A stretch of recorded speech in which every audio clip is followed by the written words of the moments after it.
Good morning दोस्तों, स्वागत है आप सभी का अपनी पाठशाला ऑनलाइन प्लेटफॉर्म पर। मैं दीपक यादव और आप हैं इस सेशन में मेरे साथ इतिहास के एक बेसिक से बिंदु, इतिहास के पिता द फादर ऑफ हिस्ट्री पर चर्चा करने के लिए। अब आप एक बार कमेंट बॉक्स में बता दें कि आवाज़ प्रॉपर आ रही है या नहीं, और क्लास प्रॉपर चल रही है या नहीं चल रही है।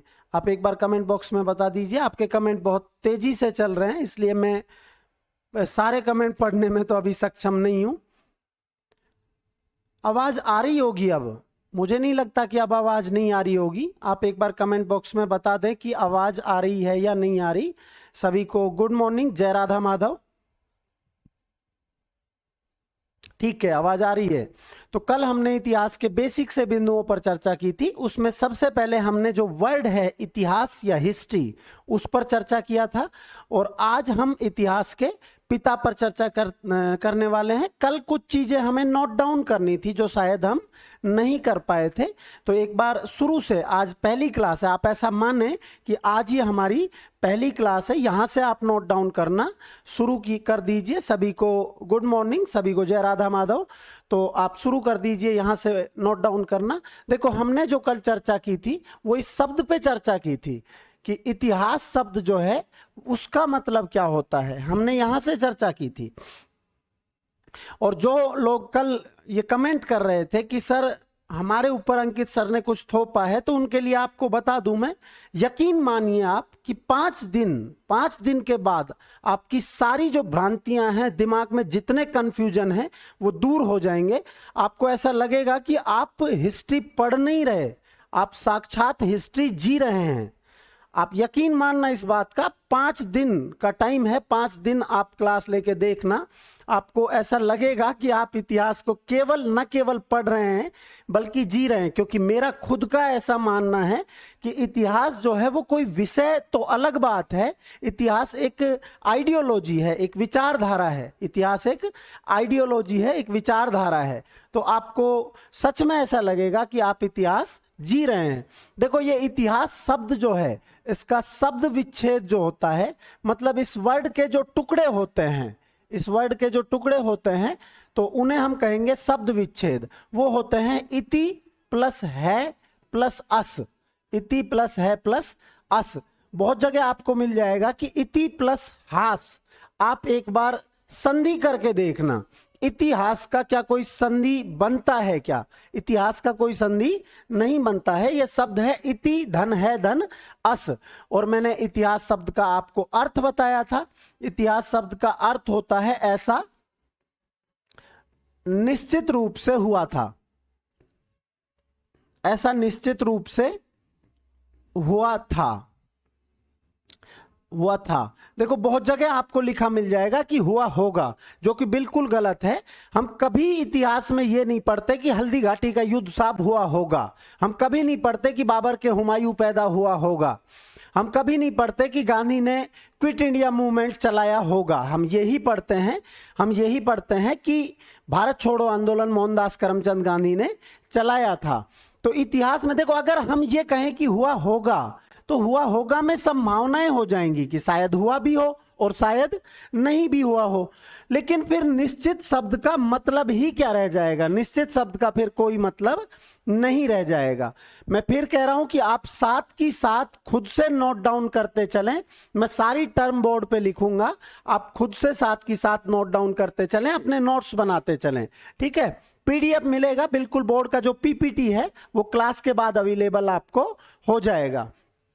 दूसरा, एक चीज और मैं आपको बता दूं कि जब तक ये सब्जेक्ट पूरा हो, आप जाति, धर्म, राजनीतिक पार्टियां, इनसे दूर होके पढ़ें। थोड़ा सा ब्रॉड माइंड आप बने, तभी आप उसको अच्छे से और निष्पक्ष समझ पाएंगे। नहीं तो आप उलझे ही रहेंगे, आप एक तरफ झुके रहेंगे हमेशा। तो आप उन सारी चीजों से अलग होके पढ़ें। तो देखो, हुआ था सही शब्द आएगा कि ऐसा निश्चित रूप से हुआ था। मैं एक परिभाषा लिख रहा हूं आपके सामने, जेबी ब्यूरी। उन जेबी ब्यूरी ने यह कहा था कि इतिहास विज्ञान है। जेबी ब्यूरी ने इतिहास को क्या माना था? कि इतिहास विज्ञान है, इतिहास विज्ञान है, ना तो उससे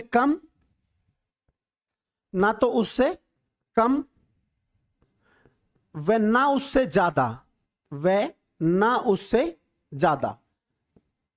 इतिहास विज्ञान है, ना तो उससे कम और ना उससे ज्यादा। तो जब हम साइंस पढ़ते हैं तो वहां सारी चीजें जो हैं वो प्रैक्टिकल करके और सर्टिफाई होती हैं, प्रमाणित होती हैं सारी चीजें।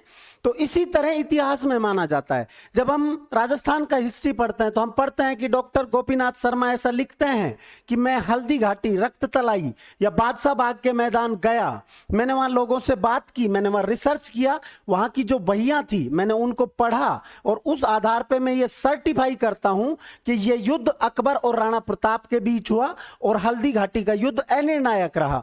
तो हम यही पढ़ते हैं कि इतिहास प्रामाणिक है, इतिहास में संभावनाओं के लिए जगह नहीं है। यदि हम ये पढ़ें कि हुआ होगा तो संभावना हो जाएगी कि शायद हुआ भी हो और शायद नहीं भी हुआ हो, शायद हुआ भी हो और शायद नहीं भी हुआ हो। एक और परिभाषा देखते हैं हम। एक इतिहासकार हैं E.H. Car, E.H. कार। देखो ये परिभाषाएं आपके ज्यादा काम की नहीं है, वो तो बेसिक इंट्रोडक्शन में मैं आपको बता रहा हूं। एक इतिहासकार, एक हिस्टोरियन है एडवर्ड हैलेट कार। तो एडवर्ड हैलेट कार बहुत बड़े इतिहासकार रहे हैं। इनकी परिभाषा, जो डेफिनेशन इन्होंने हिस्ट्री का दिया, वो आपको याद रहे या ना रहे, लेकिन आपको इनकी बुक का नाम जरूर याद रखना है, वो कहीं पर भी पूछी जा सकती है। निशा वर्मा, मेरे हिसाब से आवाज प्रॉपर आ रही होगी, मेरे हिसाब से साउंड प्रॉपर आ रहा होगा, किसी तरह की कोई दिक्कत नहीं है, यहां से क्लास बिल्कुल क्लियर चल रही है। अगर आपके साथ ये दिक्कत आ रहा है तो आपके वहां पे कोई टेक्निकल एरर है, यहां से क्लास प्रॉपर चल रही है। तो E.H. Carr, Edward Hallett Carr ने हिस्ट्री का एक डेफिनेशन दिया कि हिस्ट्री जो है, इतिहास जो है, वो पास्ट और प्रेजेंट, पास्ट और प्रेजेंट के बीच लगातार वार्तालाप है, के बीच लगातार संवाद है। अगर हिस्ट्री की भाषा में देखें तो अनवरत संवाद है। इतिहास अतीत और वर्तमान के बीच अनवरत संवाद है। ऐसा किसने कहा?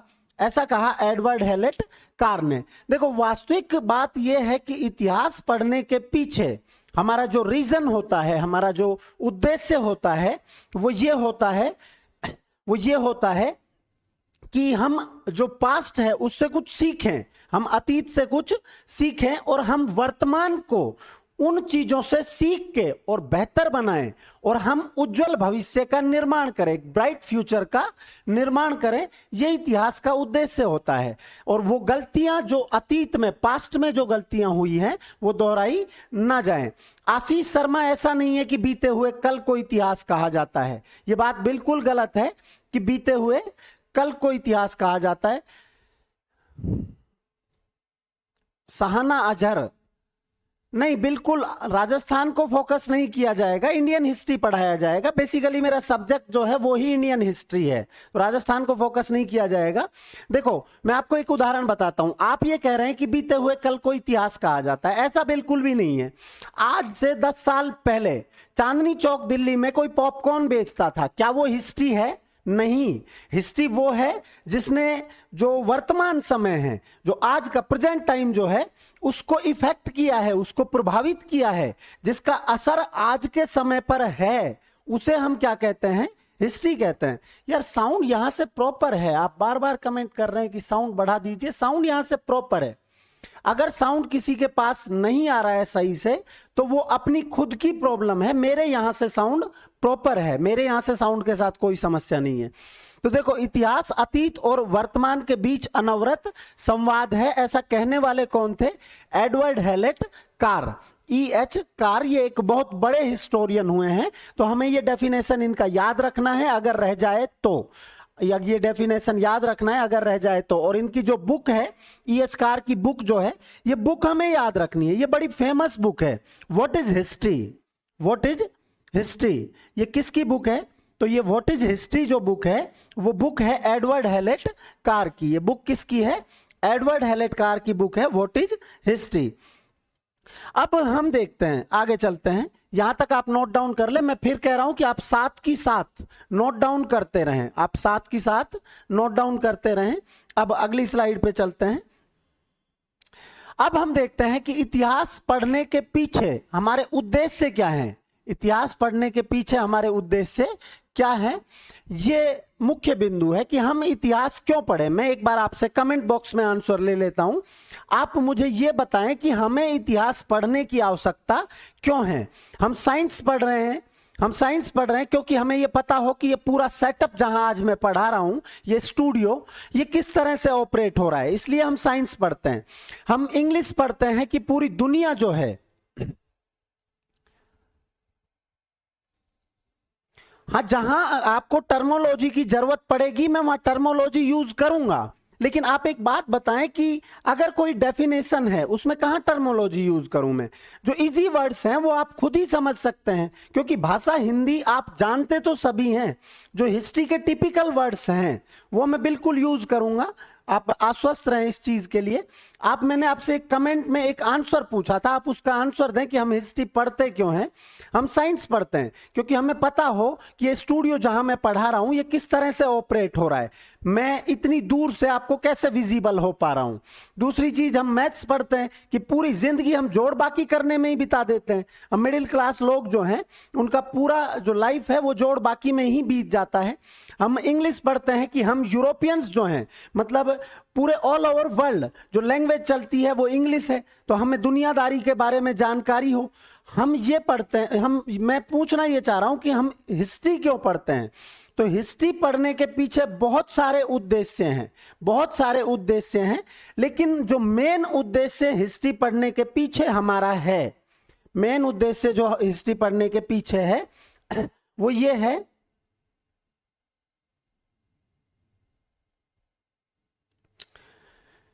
मेन हिस्ट्री पढ़ने के पीछे हमारा जो उद्देश्य ये है कि जो पास्ट में जो गलतियां हुई हैं उनका रिपीटेशन ना हो, अतीत की गलतियां दोहराई ना जाएं, तो अतीत की गलतियों की पुनरावृत्ति ना हो। उद्देश्य क्या है, अतीत की गलतियों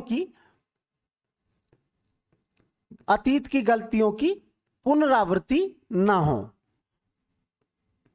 इसलिए हम क्या पढ़ते हैं, हिस्ट्री पढ़ते हैं, मतलब जो पास्ट में गलतियां हो चुकी हैं उनका रिपीटेशन ना हो, इसलिए हम क्या पढ़ते हैं, हिस्ट्री पढ़ते हैं। देखो एक एग्जांपल ले लेते हैं आप अपन आसान सा, the battle of Kalinga. Battle of Kalinga ईसा के जन्म से 261 साल पहले, बिफोर क्राइस्ट 261 बीसी, एक युद्ध होता है, कलिंग का युद्ध। जो सम्राट अशोक थे, द ग्रेट अशोक जिनको कहा जाता है, अशोक महान जिनको कहा जाता है, इतिहास का एक नियम है कि जिसने जितना ज्यादा रक्त बहाया वो उतना ही महान है। सिकंदर को हम द ग्रेट सिकंदर पढ़ते हैं या द ग्रेट अलेक्जेंडर पढ़ते हैं, तो सिकंदर ने ऐसी कोई जगह नहीं छोड़ी जहां रक्त नहीं बहाया हो, जहां लूट डकैतियां बलात्कार ना किए गए हों। हम जो अशोक को महान पढ़ते हैं, 1 लाख लोग अकेले कलिंग के युद्ध में अशोक ने पूरे करवा दिए, समाप्त करवा दिए। हम जलालुद्दीन मोहम्मद अकबर को महान पढ़ते हैं, तथाकथित सेक्युलर बादशाह जलालुद्दीन मोहम्मद अकबर ने चित्तौड़ के किले में 30,000 हिंदुओं का कत्लेआम करवाया था। तो ये इतिहास का नियम है कि जिसने जितना ज्यादा रक्त बहाया, जितना ज्यादा खून बहाया, हम उसको उतना ही महान पढ़ते हैं। ठीक है, तो बैटल ऑफ कलिंग 261 बीसी में हुआ था। अशोक जब राजा था तो अशोक के शासन के 8वें साल उसने कहां पर अटैक किया था, कलिंग पर अटैक किया था। तो यार मैं वही बता रहा हूं कि कल की क्लास का एक बार मैं ओवरव्यू बना रहा हूं, उसके बाद आपका सिलेबस पूरा मुझे ही पढ़ाना है। मुझे भी पता है कि मैं क्या पढ़ा रहा हूं, आप टेंशन ना लें, आप चिंतित ना हो या प्रेशर ना डालें, ये दिमाग है, प्रेशर कुकर नहीं है। ठीक है, तो कलिंग पर आक्रमण किया था 261 बीसी में। अब कलिंग में भीषण नरसंहार किया अशोक ने और 1 लाख लोग मारे गए, 2 लाख लोग बेघर हो गए और 4 लाख लोगों को बंधुआ मजदूर या दास या गुलाम बना दिया गया। बीसी का मतलब होता है बिफोर क्राइस्ट या जीसस, मतलब ईसा के जन्म से पहले की दुनिया। ईसा के जन्म से पहले की दुनिया, ईसा के जन्म से पहले की दुनिया, वो बीसी का मतलब होता है। अब देखो उसके बाद ये सारा रक्तपात करने के बाद अशोक कहता है कि अब मैं बुद्ध धम्म संघ में अटूट श्रद्धा रखता हूं, कि अर्थात अब मेरे राज्य में हिंसा नहीं की जाएगी। अशोक कितना कलाकार आदमी था, अशोक कितना कलाकार आदमी था। वो पहले लेख में, अपने पहले रॉक एडिक्ट में वो लिखवाता है कि मेरे राज्य में हिंसा नहीं की जाएगी, पशुवध नहीं किया जाएगा, केवल मेरा जो किचन है वहां पे एक हिरण और 2 मोर वो पर डे मारे जा सकते हैं। मतलब मैं तो मांस खाऊंगा लेकिन आप मांस ना खाएं। तो उसका पूरा उद्देश्य पॉलिटिकल था। लेकिन इतिहास की एक आयरनी है, एक विडंबना है कि हमने इतिहास से कुछ नहीं सीखा। अगर हम इतिहास से कुछ सीखते, अगर हम इतिहास से कुछ भी सीखते,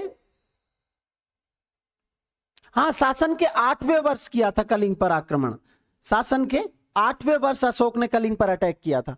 देखो, अगर हम इतिहास से कुछ सीखते तो आज रूस और यूक्रेन आमने सामने नहीं खड़े होते, क्योंकि ये दुनिया जो है वो 2 वर्ल्ड वॉर देख चुकी है और उसके परिणाम देख चुकी है कि हिरोशिमा और नागासाकी पे आज तक अच्छे से घास नहीं जमती, जो स्वस्थ बच्चे हैं वो पैदा नहीं होते।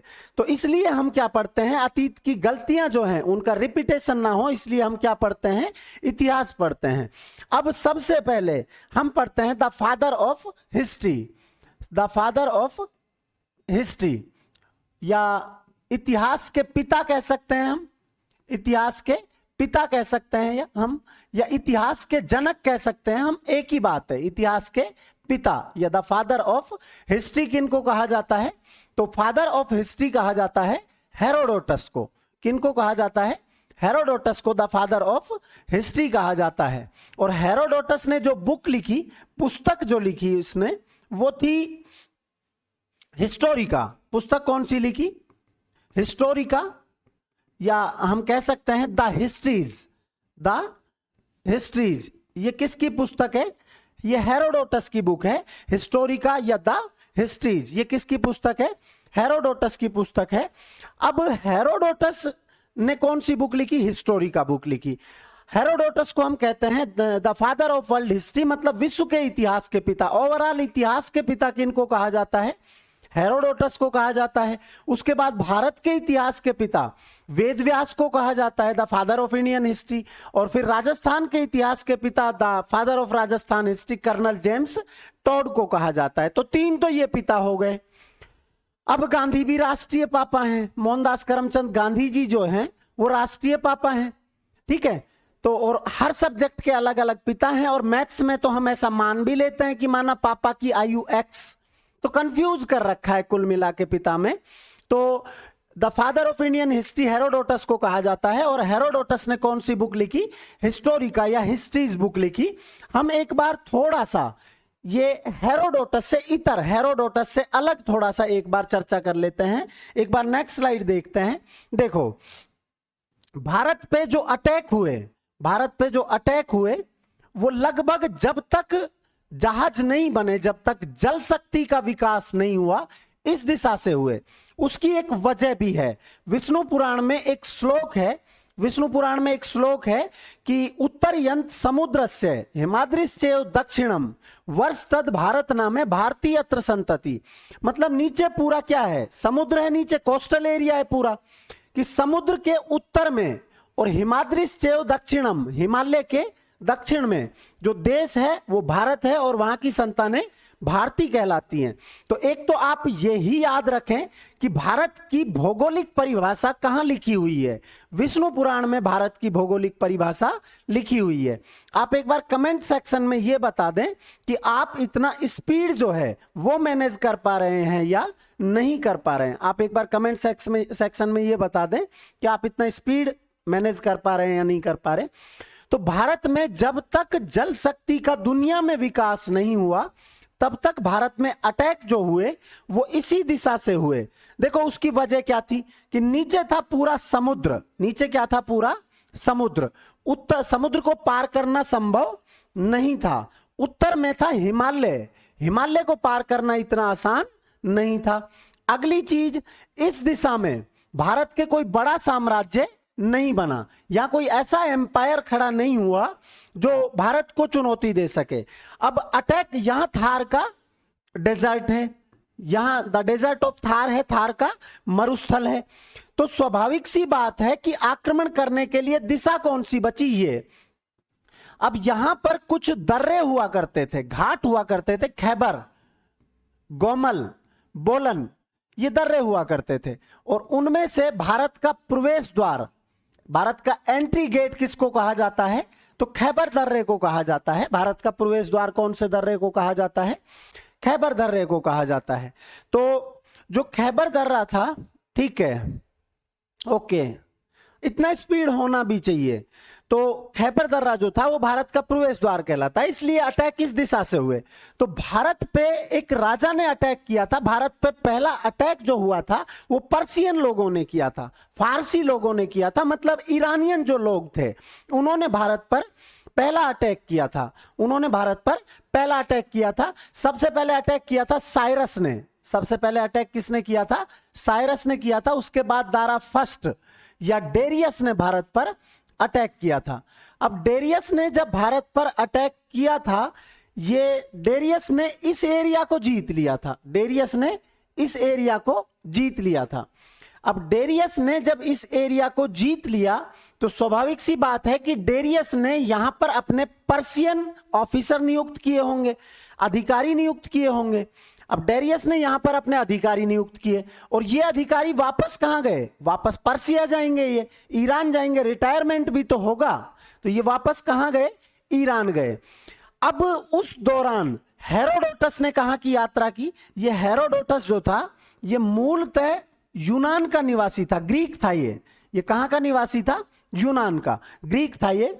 लेकिन हेरोडोटस ने उस समय कहां की यात्रा की? तो हेरोडोटस ने उस समय पर्सिया की यात्रा की, ईरान की यात्रा की। और यहां से जो अधिकारी और व्यापारी वापस पर्सिया गए थे उनसे पूछ पूछ के, और उसने, राहुल कुमार मैं हिस्ट्री पढ़ा रहा हूं, मैं मजे नहीं बांट रहा, है ना? आप पढ़ने पे फोकस करें।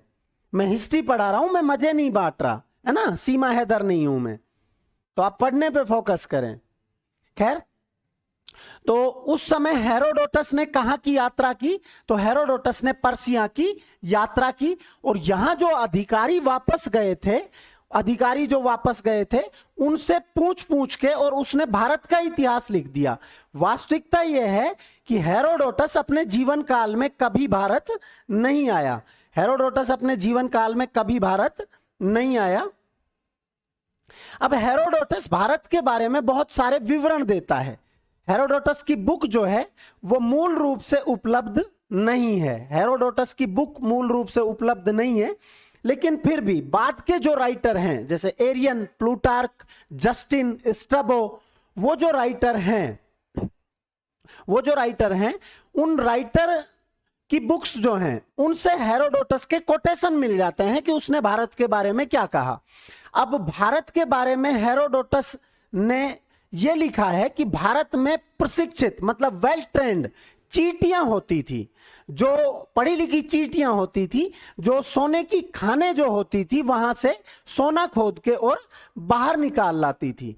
तो हेरोडोटस बहुत सारे विवरण भ्रामक भी देता है, लेकिन पहली बार एक क्रमबद्ध इतिहास, डेट वाइज हिस्ट्री लिखने का प्रयास करने वाला व्यक्ति कौन था? हेरोडोटस था। और सबसे पहले ये जो वर्ड है हिस्ट्री, ये जो वर्ड है हिस्ट्री, इस हिस्ट्री वर्ड का पहला प्रयोग करने वाला व्यक्ति भी कौन था? हेरोडोटस था। इस हिस्ट्री वर्ड का पहला प्रयोग करने वाला व्यक्ति कौन था? हेरोडोटस था। अब एक बार हेरोडोटस में हम कुछ लिख लेते हैं।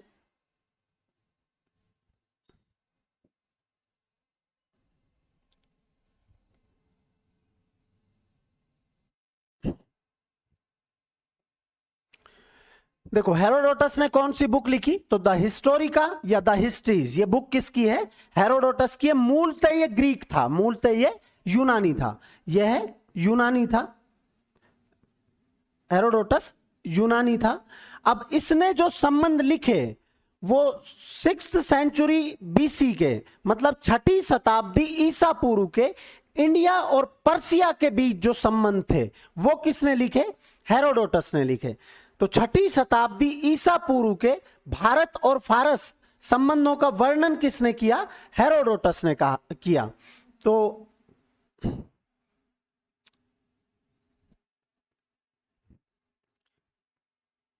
इसने 6वीं शताब्दी ईसा पूर्व, मतलब 6th सेंचुरी बीसी, ईसा पूर्व के भारत फारस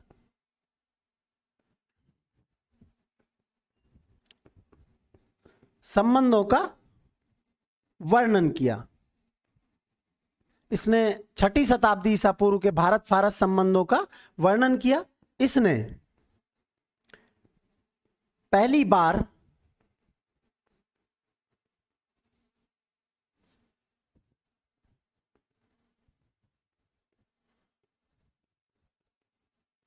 हिस्ट्री शब्द का प्रयोग किया। इसने पहली बार हिस्ट्री शब्द का प्रयोग किया। हिस्ट्री शब्द का पहला प्रयोग किसने किया? हेरोडोटस ने हिस्ट्री शब्द का पहला प्रयोग किया। तो यहां तक की चीजें आप देखें। अब यहां से आगे चलते हैं। अब हेरोडोटस जो है वो कहां आया था? पर्सिया आया था। और पर्सिया में जो रूलर हुआ करता था, हेरोडोटस कहां आया था? पर्सिया आया था। और पर्सिया में जो रूलर हुआ करता था वो कौन था? डेरियस। तो हेरोडोटस ने यह लिखा है कि ये वाला एरिया जो डेरियस ने जीता था, ये डेरियस का जो एम्पायर था, डेरियस का जो साम्राज्य था, उसका 20वां स्टेट था। और ईरानियन जो थे, पर्सियन जो थे, वो स्टेट को कहते थे छत्रपी, स्टेट को कहते थे छत्रप। और जो स्टेट में जो उनके एम्बेसडर होते थे उन्हें कहा जाता था छत्रप। तो 20वीं छत्रपी था भारत कौन से साम्राज्य की? डेरियस के साम्राज्य की। ऐसा कौन कहता है? हेरोडोटस ऐसा कहता है कि भारत जो है वो डेरियस के साम्राज्य की 20वीं छत्रपी था। और हेरोडोटस ऐसा लिखता है कि ये जो हिस्सा ये डेरियस ने ये जो हिस्सा जीता था, ये क्लास 8 बजे शुरू होती है, कि ये जो हिस्सा हेरोडोटस ने जीता था, हेरोडोटस ने ये जो हिस्सा जीता था, यहां से 360 टैलेंट रेवेन्यू जो है, 360 टैलेंट रेवेन्यू वो किसको प्राप्त होता था? 360 टैलेंट रेवेन्यू किसको प्राप्त होता था? डेरियस को प्राप्त होता था। मतलब भारत में सबसे पहले जिन लोगों ने एक क्षेत्र जीता, जिन लोगों ने एक एरिया पर अधिकार किया, वो कौन थे? पर्सियन थे, वो फारसी लोग थे, वो ईरानियन लोग थे। एक चीज मैं और आपको बता दूं, आप एक बार कमेंट बॉक्स में ये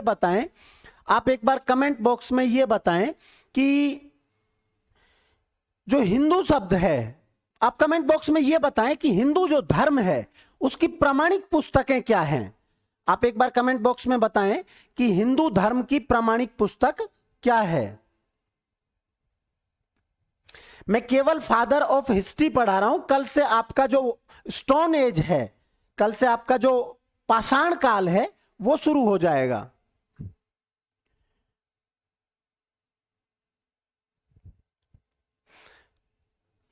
ईरान में छत्रपी प्रणाली थी। छत्रपी प्रणाली का मतलब यह होता है कि जहां जहां के स्टेट उन्होंने जीते, वहां जो वो अपना रूलर नियुक्त करते थे उसे छत्रप कहा जाता था।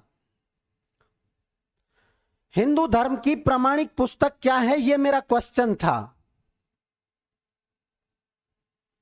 अभी किसी का कमेंट था कि सर पढ़ने में मजा नहीं आ रहा। वो एक बार ये आंसर तो कम से कम दे कि हिंदू धर्म की प्रामाणिक पुस्तक क्या है।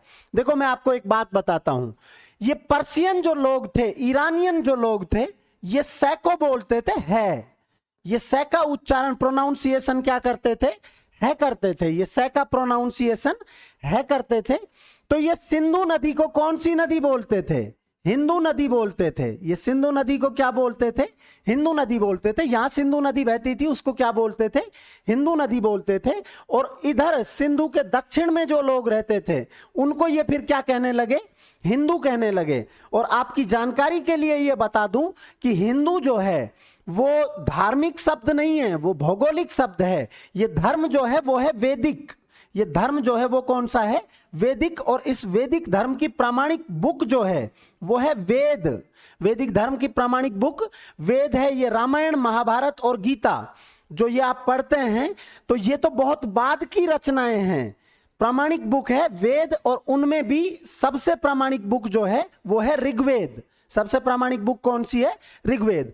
तो हेरोडोटस ऐसा लिखता है कि भारत जो है भारत जो है वो डेरियस के साम्राज्य की 20वीं छत्रपी था और यहां से 360 टैलेंट रेवेन्यू जो है वो पर्शियन साम्राज्य को मतलब डेरियस को प्राप्त होता था। तो अब याद रखना आप ये बात कि जो वैदिक धर्म है या जो सनातन धर्म है उसकी प्रामाणिक बुक जो है वो रामायण महाभारत और गीता नहीं है। गीता तो खुद महाभारत का एक भाग है, प्रामाणिक बुक है वेद।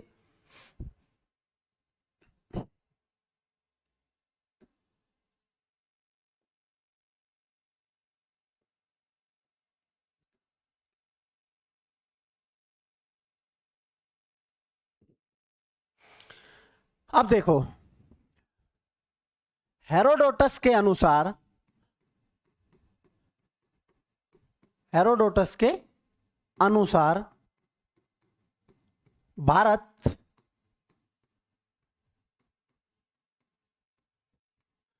पर्शियन साम्राज्य की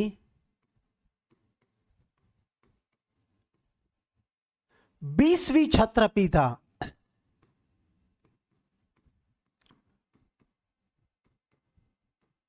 वह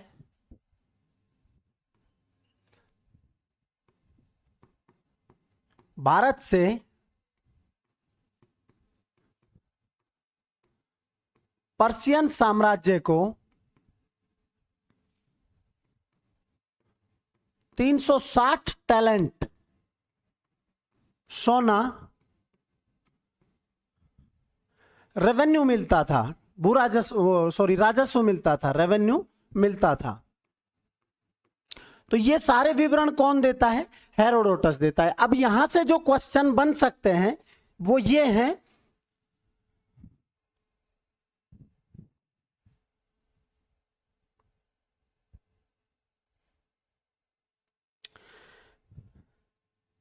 देखो आप में से कुछ लोगों के कमेंट ऐसे हैं कि एनसीईआरटी बेस्ड आप थोड़ा टच कीजिए। पहली बात तो आप किसी को जज जो है ना वो 1 मिनट में कर लेते हैं, मेरे हिसाब से मुझे ऐसा लग रहा है। इसका मतलब आपने एनसीईआरटी पे रिसर्च किया हुआ है। देखो मैं आपको एक बात बता दूं कि मेरे को 10 साल हो गए इस सब्जेक्ट के साथ, हिस्ट्री से रिसर्च स्कॉलर हूं मैं, तो मुझे पता है कि कहां से और क्या पढ़ाना है, मुझे बहुत अच्छे से पता है। तो मैं फिर कह रहा हूं आपसे कि आप 5 दिन पढ़िए, उसके बाद जज करना आपको जो करना है। आप मुझे ये ना बताएं कि मैं कहां से पढ़ाना स्टार्ट करूं। मैं पढ़ाने को, ये कभी नहीं पढ़ाया जाता फिर भारत के इतिहास के पिता। मैं आपको पढ़ाने को स्टोन एज से शुरू कर सकता था, मुझे पता है 10 साल हो गए मेरे को पढ़ाते। तो आप केवल वो पढ़िए जो मैं पढ़ा रहा हूं, ज्यादा बेहतर आपके लिए ये है। आप जो, या फिर मैं आपको वो पढ़ाऊं जो आपको आता है, आपको ऐसा लगेगा कि क्या गजब पढ़ाया जा रहा है, आपको वो पढ़ाया जाए जो आपको आता है, आपको बड़ा बेहतर फील होगा, बड़ा सुपीरियर फील होगा। आप मेरी बात को समझें, मुझे बहुत अच्छे से पता है कि कहां से पढ़ाना शुरू करना चाहिए, क्या पढ़ाया जाना चाहिए। टैलेंट वहां की जो पर्शियन साम्राज्य था वहां तोलने की एक यूनिट हुआ करती थी, टैलेंट। ठीक है, तो कम से कम मैं आपको ये तो पढ़ाऊं पहले कि द फादर ऑफ हिस्ट्री कौन है। यार पढ़ाने को मैं तो स्टोन एज से शुरू कर दूंगा, मुझे तब भी पढ़ाना है और मुझे तब भी स्टोन एज पढ़ाना है, पर पता नहीं आप बात को समझना क्यों नहीं चाहते। तो हेरोडोटस के अनुसार भारत जो है वो पर्शियन एम्पायर जो था उसकी 20वीं छत्रपी था और यहां से 360 टैलेंट सोना जो है वो पर्शियन साम्राज्य को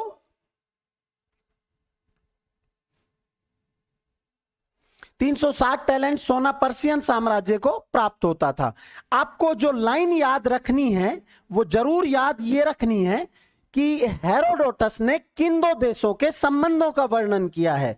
वो लाइन है ये। अगर पी में आपके सबसे ज्यादा क्वेश्चन पूछे जाने के चांसेस हैं तो हेरोडोटस ने भारत और पर्सिया या ईरान जो है वहां के साम्राज्य का वर्णन किया है, वहां के व्यापारिक संबंधों का वर्णन किया है। यह जरूर याद रखें आप यहां तक। अब इससे आगे चलते हैं। The father of Indian history, the father of Indian history, या हम कह सकते हैं भारत के इतिहास के पिता, भारत के इतिहास के पिता। और भारत के इतिहास के पिता किनको कहा जाता है? तो वो कहा जाता है वेद व्यास को। भारत के इतिहास के पिता किनको कहा जाता है? वेद व्यास को कहा जाता है। और वेद व्यास ने जो बुक लिखी वो बुक कौन सी थी? महाभारत। वेद व्यास की बुक कौन सी है? तो वेद व्यास की बुक है महाभारत। वेद व्यास की बुक महाभारत है।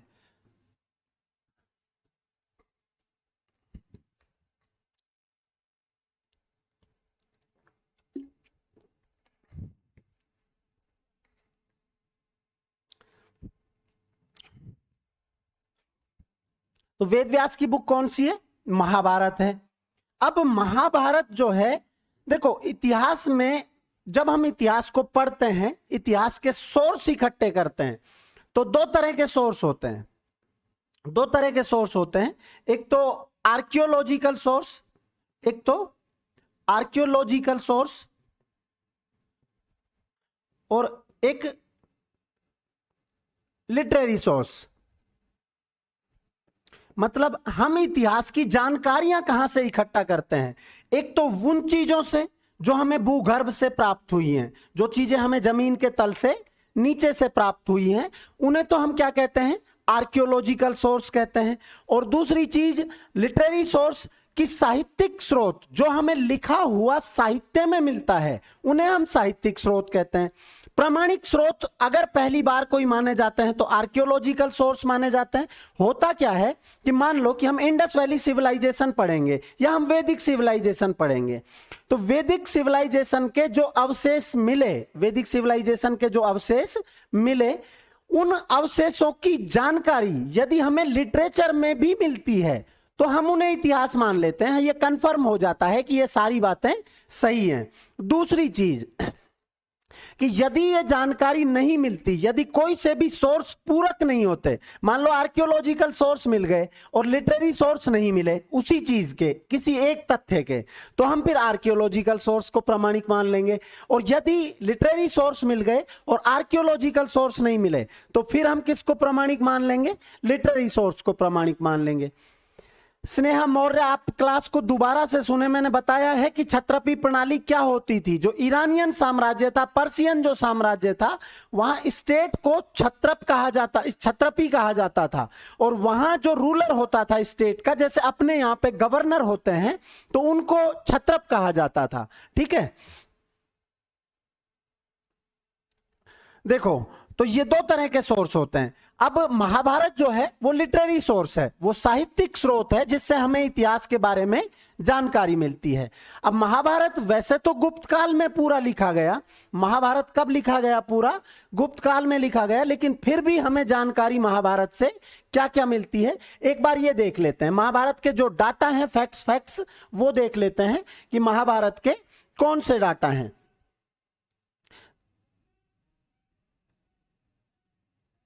देखो मैं आपको एक बात बताऊं कि ये मेरे हिसाब से सीजीएल में पूछा हुआ क्वेश्चन है।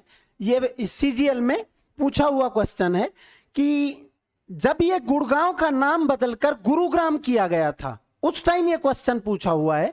और ये क्वेश्चन था कि जब आचार्य द्रोण ने पांडवों से गुरु दक्षिणा मांगी, जब आचार्य द्रोण ने पांडवों से गुरु दक्षिणा मांगी, तो उस समय पांडवों ने कौन सा एरिया आचार्य द्रोण को दिया था? तो पांडवों ने जो द्रोणाचार्य थे, उन्होंने पांडवों और कौरवों से गुरु दक्षिणा मांगी। कौरव वो देने में असफल रहे।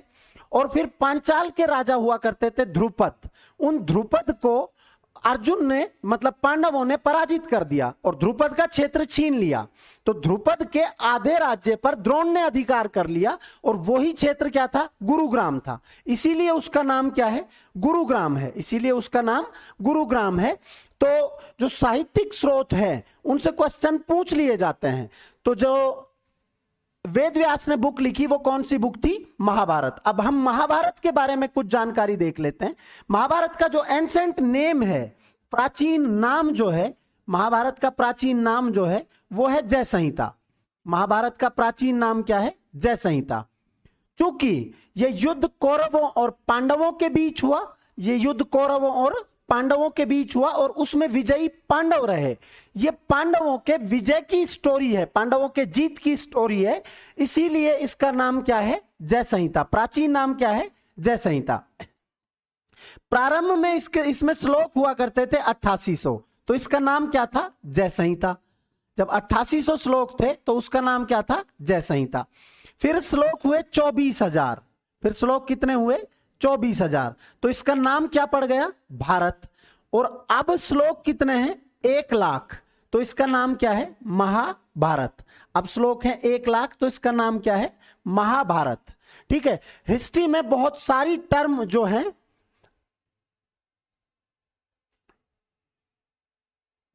हिस्ट्री में बहुत सारी टर्म जो है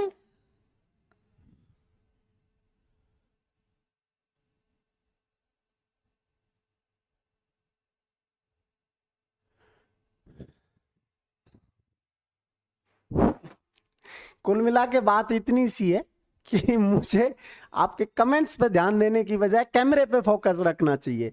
देखो, तो हिस्ट्री में जितनी भी बुक लिखी गई, किसी भी सब्जेक्ट में जितनी भी बुक लिखी गई, उनमें से इतनी बड़ी बुक कोई सी भी नहीं है जिसमें 1,00,000 श्लोक हो। तो महाभारत जो है वो the largest epic of world है, दुनिया का सबसे बड़ा महाकाव्य है। The largest epic of world, दुनिया का सबसे बड़ा महाकाव्य कौन सा है? महाभारत है, क्योंकि उसमें कितने श्लोक हैं? 1,00,000 श्लोक हैं, इसीलिए इसका नाम क्या पड़ गया? बाद में महाभारत पड़ गया। हिस्ट्री में बहुत सारी टर्म्स ऐसी आएंगी जो आपको वैसी की वैसी याद करनी पड़ेंगी, जिनका अंग्रेजी में कोई ट्रांसलेशन ही नहीं है, जिनका इंग्लिश में कोई ट्रांसलेशन नहीं है। और मैं आपको एक क्वेश्चन बता रहा हूं, और जो यूपीएससी ने पूछा हुआ क्वेश्चन है, यूपीएससी जब जो सब्जेक्ट होता था हिस्ट्री, जब वहां, तो वहां उन्होंने क्वेश्चन पूछा हुआ है। देखो, 1,00,000 को सीधा सा शब्द समझे हम, 1,00,000 को हम 100,000 कह सकते हैं।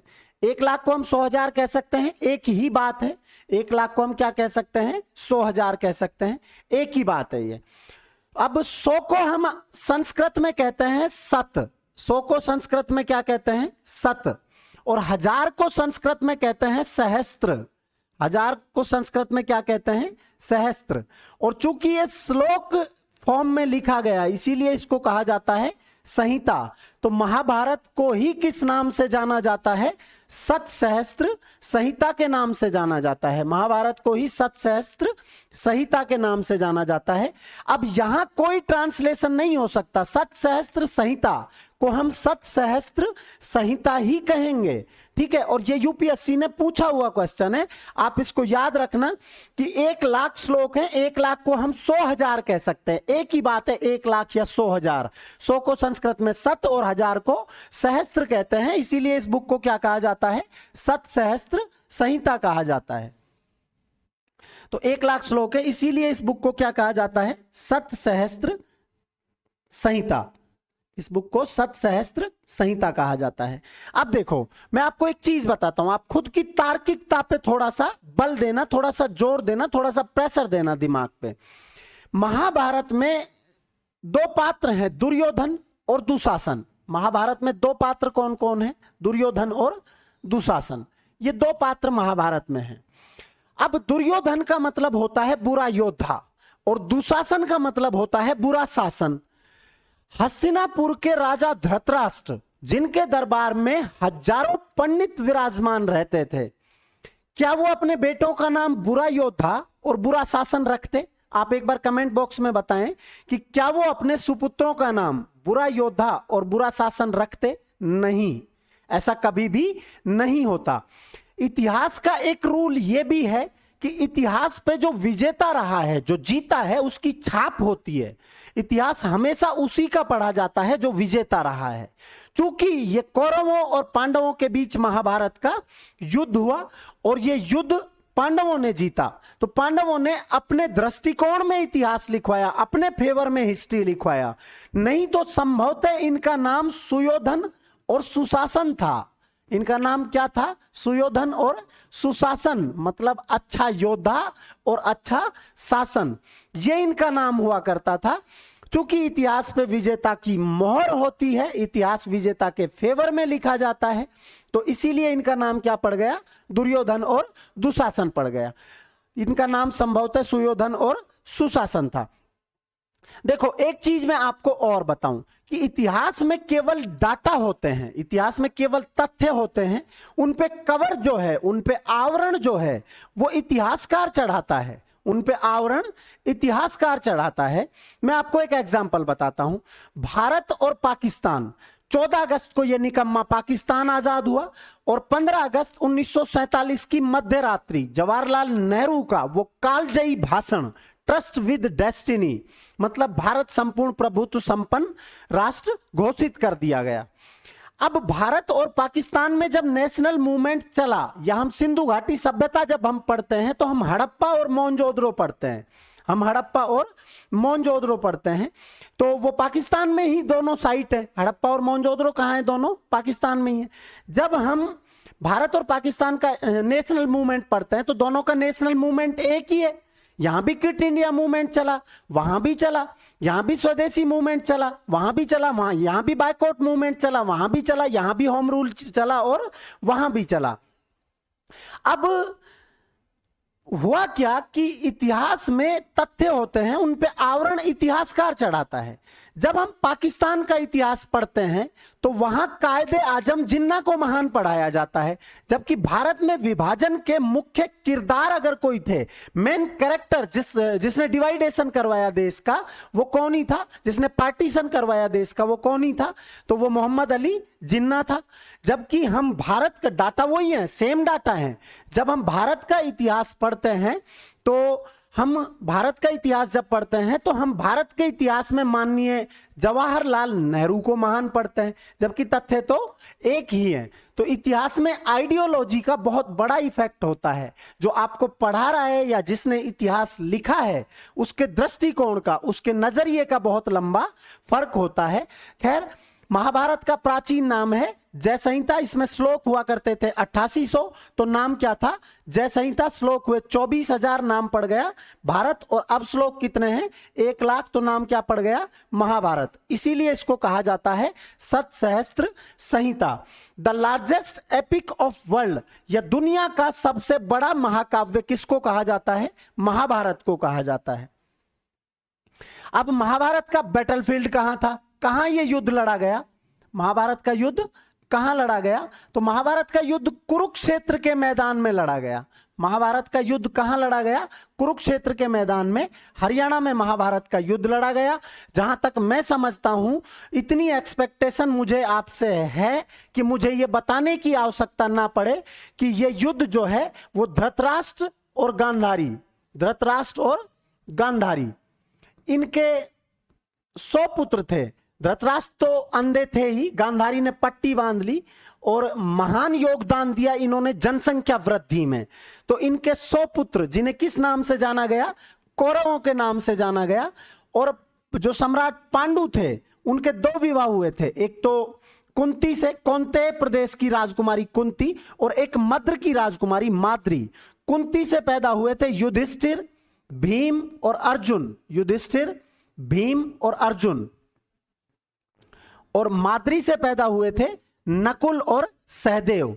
कुल मिलाके और 5 पांडव। तो 100 कौरवों और 5 पांडवों के बीच जो युद्ध लड़ा गया वो युद्ध क्या कहलाता है, महाभारत कहलाता है। और वो कहां लड़ा गया था, कुरुक्षेत्र के मैदान में लड़ा गया था, जिसमें अंतिम रूप से कौन विजयी रहा था, अंतिम रूप से उसमें पांडव विजयी रहे थे। अंतिम रूप से उस युद्ध में कौन विजयी रहे थे, पांडव विजयी रहे थे। तो युद्ध क्षेत्र कहां था, बैटलफील्ड कहां था इनका, कुरुक्षेत्र, हरियाणा। और ये युद्ध जितने दिन चला था, युद्ध कितने दिन चला था, तो ये युद्ध 18 दिन चला था। 18 दिन तक ये युद्ध हुआ था। इसीलिए महाभारत में जो चैप्टर हैं, महाभारत में जो चैप्टर हैं, महाभारत में जो चैप्टर हैं वो कितने हैं, 18 हैं। चूंकि युद्ध 18 दिन चला था, इसीलिए महाभारत में चैप्टर को कहा गया है, महाभारत में पर्व। महाभारत में चैप्टर को क्या कहा गया है, पर्व कहा गया है, अध्यायों को पर्व कहा गया है। तो कुल पर्व कितने हैं? 18 पर्व हैं। कुल पर्व कितने हैं? 18 पर्व हैं। तो एक बार यहां तक की क्लास हम रिकॉल कर लेते हैं, यहां से आगे फिर कल शुरू करेंगे।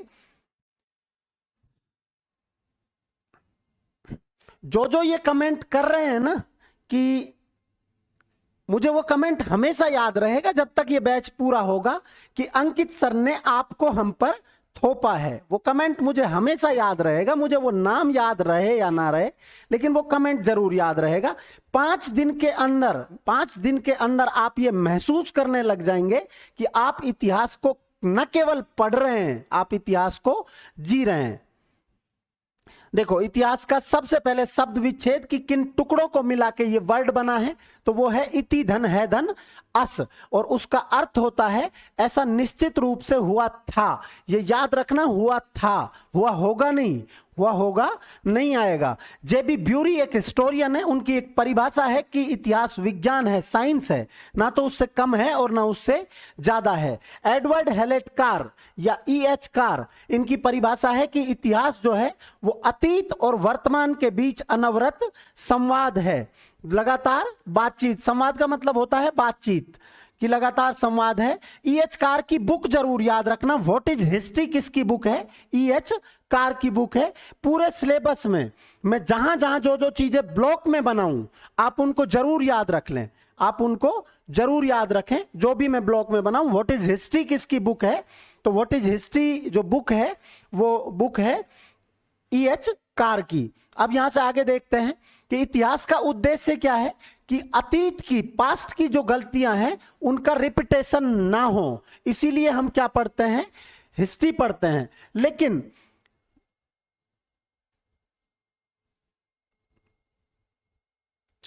अतीत की जो गलतियां हैं उनका रिपीटेशन ना हो, इसलिए हम हिस्ट्री पढ़ते हैं। लेकिन इतिहास की ये आयरनी रही है, ये विडंबना रही है। जर्मन दार्शनिक हुए हैं एक हीगल, जर्मन फिलोसोफर हुए हैं एक हीगल।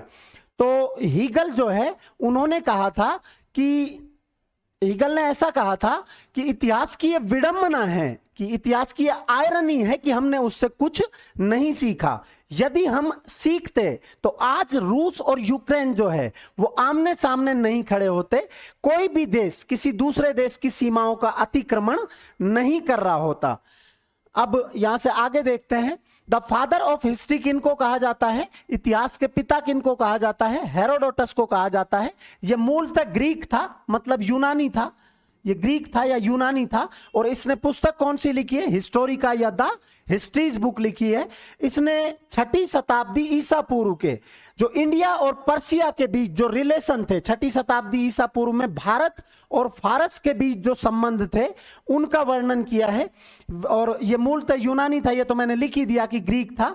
इसने 6ठी शताब्दी ईसा पूर्व के भारत फारस संबंधों का वर्णन किया है। इसने पहली बार किस शब्द का प्रयोग किया? हिस्ट्री शब्द का प्रयोग किया। हिस्ट्री शब्द का पहला प्रयोग करने वाला व्यक्ति कौन था? हेरोडोटस था। हेरोडोटस के अनुसार भारत जो है वो पर्शियन एम्पायर जो था, पर्शियन एम्पायर किसका एम्पायर था उस समय? डेरियस का साम्राज्य जो था, डेरियस या जिसको हम पढ़ते हैं दारा फर्स्ट, ये नाम हम आगे भी पढ़ेंगे, दारा फर्स्ट। तो दारा फर्स्ट का जो साम्राज्य था उसकी 20वीं छत्रपी हुआ करता था भारत, उसकी 20वीं छत्रपी भारत हुआ करता था। और भारत से उसको 360 टैलेंट गोल्ड जो है, सोना जो है, वो रेवेन्यू के रूप में प्राप्त होता था। सभी पांडवों को कौन्तेय नहीं कहा जाता, आप गलत बोल रहे हैं राजेश कुमार, सभी पांडवों को कौन्तेय नहीं कहा जाता। युधिष्ठिर, भीम और अर्जुन को कौन्तेय कहा जाता है, और उनके अलावा सूर्यपुत्र कर्ण को कौन्तेय कहा जाता है। सभी पांडवों को कौन्तेय नहीं कहा जाता। तो भारत पर्शियन साम्राज्य की 20वीं छत्रपी था या 20वां स्टेट था, अब हम सीधा सा याद कर सकते हैं। और भारत से उनको कितना रेवेन्यू मिलता था? 360 टैलेंट रेवेन्यू मिलता था। हम आगे ये भी पढ़ेंगे कि डेरियस या दारा फर्स्ट जो है, अशोक ने एक उपाधि धारण की थी। अशोक के जो रॉक एडिक्ट हैं उन पे उसकी एक उपाधि मिलती है, प्रियदर्शी देवनाम प्रिय, मतलब देवताओं का प्रिय राजा। वो उपाधि किसकी भी थी? डेरियस की भी थी। तो हम आगे पढ़ेंगे कि अशोक ने जो लेख लिखवाए, अपने अभिलेख लिखवाए, वो किसकी प्रेरणा से लिखवाए, किससे प्रेरित होकर लिखवाए, तो डेरियस से ही प्रेरित होकर लिखवाए थे वो अभिलेख। अब भारत के इतिहास के पिता किनको कहा जाता है? वेद व्यास को कहा जाता है। और वेद व्यास ने कौन सी बुक लिखी? महाभारत बुक लिखी। महाभारत का प्राचीन नाम क्या है? जय संहिता महाभारत का प्राचीन नाम है। महाभारत में श्लोक कितने हैं? 8800 श्लोक हैं। फिर उसके बाद महाभारत में श्लोक हुए, वक्त के साथ ये बढ़ते गए, गुप्त काल तक महाभारत की रचना पूरी हुई है। तो 24,000 श्लोक हुए तो इसको क्या कहा जाने लगा? भारत कहा जाने लगा। और 1 लाख जो श्लोक हुए तो क्या कहा जाने लगा? महाभारत कहा जाने लगा। 1 लाख को हम 100,000 कह सकते हैं, इसीलिए महाभारत को कहा जाता है Satsahastra Samhita. The largest epic of the world, यह दुनिया का सबसे बड़ा महाकाव्य जो है वो कौन सा है? महाभारत है। महाभारत का बैटलफील्ड जो है वो कुरुक्षेत्र हरियाणा है। कुरुक्षेत्र हरियाणा में महाभारत का युद्ध लड़ा गया। और यह युद्ध कितने दिन चला था? तो यह युद्ध 18 दिन चला था। इसीलिए महाभारत में कुल पर्व या चैप्टर जो हैं वो कितने हैं? 18 चैप्टर हैं। अब महाभारत की जो बाकी चर्चा बच गई वो बच गई श्रीमद् भगवत गीता, और दूसरा बच गया गुरुग्राम, जो मैंने आपको अभी बताया। तो वो चर्चा कल करेंगे। अब नेक्स्ट क्लास का टाइम हो गया है तो वो चर्चा कल करेंगे। तो इससे आगे की बात नेक्स्ट क्लास में। तब तक के लिए जय हिंद, जय भारत, जय राधा माधव।